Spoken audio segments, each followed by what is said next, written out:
Hi everybody, welcome to Module 4. This is your 2-minute quick review about the midterm, everything that's going to be covered. As I said, it's 20 questions, it's 20 points, it's multiple choice matching, true, false, so it should be fairly simple, and it covers everything from Module 1 to 4. So one of the things that we talked about is the commons, right? So we talked about this whole concept of the tragedy of the commons. And what is the commons? The commons are common pool resources, right? And this concept was really first established when we looked at grazing, right? And putting one more cow on the grass, and all of a sudden the grass, there's a point where the grass turns kind of gray, right? And at that point, the carrying capacity has been reached, right? And at that point, it really doesn't recover. And so this concept can be applied to many of our natural resources, anything from, honestly, even climate change, global warming, our oceans overfishing, coral reefs, right? Anything really that can be applied for the tragedy of the commons. So just know that concept, know what it is, know what a common pool resources is, and what is not a common pool resource. We also covered different forms of nature-based tourism. So we looked at briefly, right, what is sustainable tourism. So sustainable tourism, just remember, is basically tourism that covers the three main pillars of sustainability. That is environmental, ecological, as well as sociocultural. So know that it doesn't necessarily have to be nature-based. Some nature-based forms of sustainable tourism are, for example, ecotourism, where nature is the primary attraction. It is sustainable. It gives back to the local people, right? And there's also an element of interpretation. And interpretation, as we will learn in this class also, has to do with teaching the tourists about the environment, about the culture, but not just teaching in the sense like we're teaching in the class, really making it interesting, doing a theme, right? I don't know if you've ever been to like a national park when you went to a visitor center where they have like a theme of like, why is it that wolves are no longer existent, something like that, right? So there's a theme and you kind of go on a scavenger hunt and you discover pieces about it. So that's interpretation, that's part of ecotourism. It gives back to local people, it gives back to communities, and it preserves the environment. So it actually does something to protect the environment. Adventure tourism, we talked about, nature-based tourism, and then nature-based tourism really doesn't have to be sustainable. So there's also some consumptive or unsustainable forms of nature-based tourism. When people go in nature and it's basically a type of mass tourism that's kind of destructive. So just know that nature-based tourism is anything that has to do in nature. It doesn't have to be sustainable. Sustainable tourism has to do with the three pillars of sustainability, but it doesn't have to be in nature.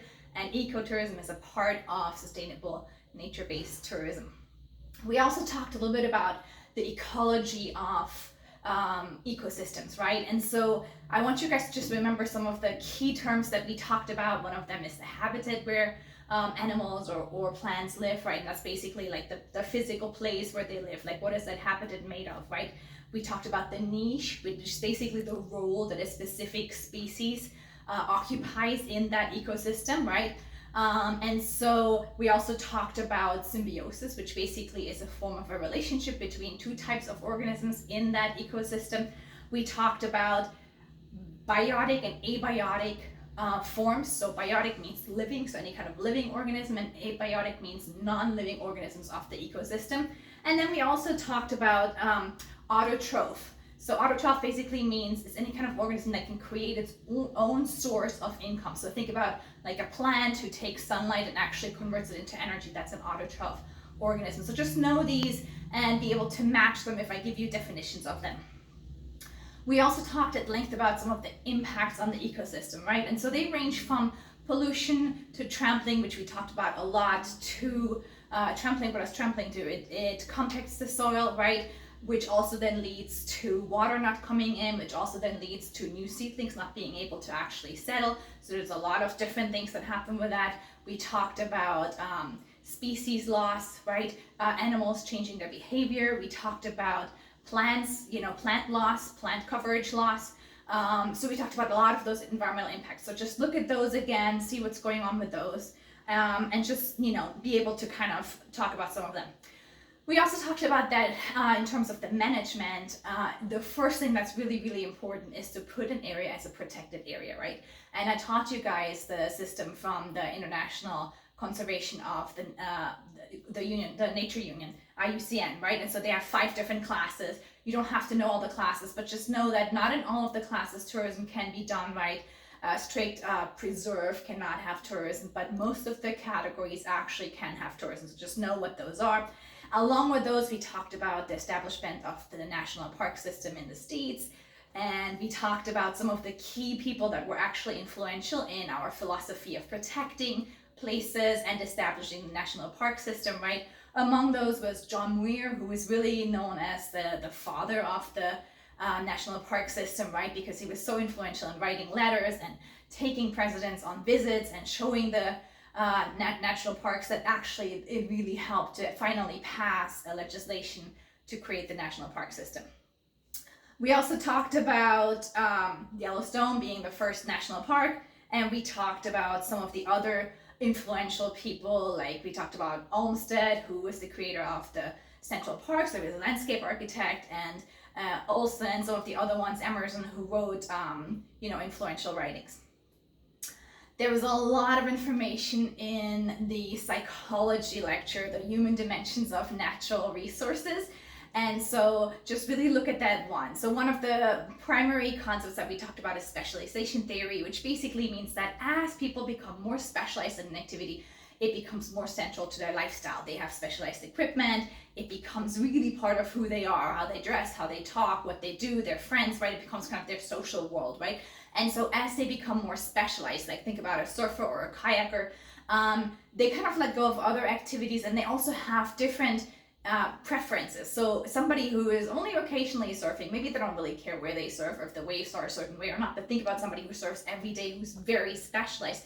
They're going to want to go to a specific setting. They're going to care if there's a lifeguard or not. They're going to care if they can do certain things or not. So that's what that means when we talk about specialization. It influences what you do, right? I posted 2 of the articles about birders, right? More specialized birders have preferences of not having so much intervention by somebody who's guiding, interpreting, and so on. So that's the first concept. The second concept we talked about was flow, which basically is a psychological state where your challenges and your skills meet, and when they're perfectly matched, you get into this zone. Like think about like a basketball player or football player when they're so focused, they're so in the zone where they forget about everything, they forget that they're at the game, they forget what time it is.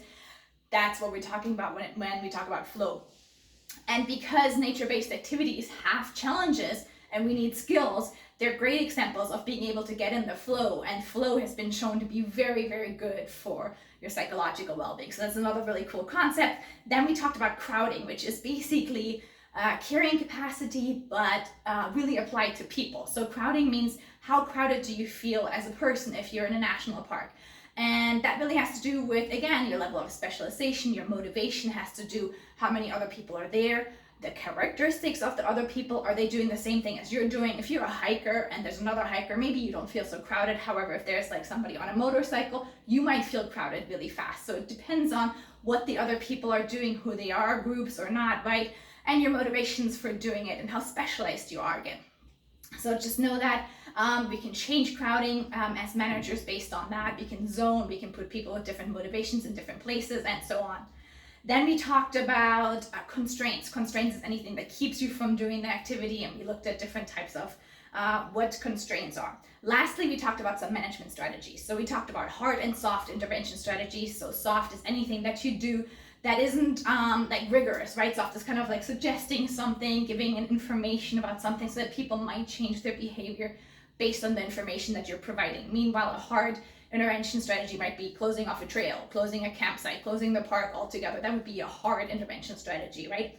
We also talked about ways we can reduce use, anything from permits, anything from requiring certain skills or certifications, skills I already said, anything from lottery systems, like for example, when you go down the Grand Canyon on the river, you have to have, like a certain slot in the lottery, a permit before you go, so those kinds of things. And anything like that could be ways to reduce your use in terms of the carrying capacity to a park.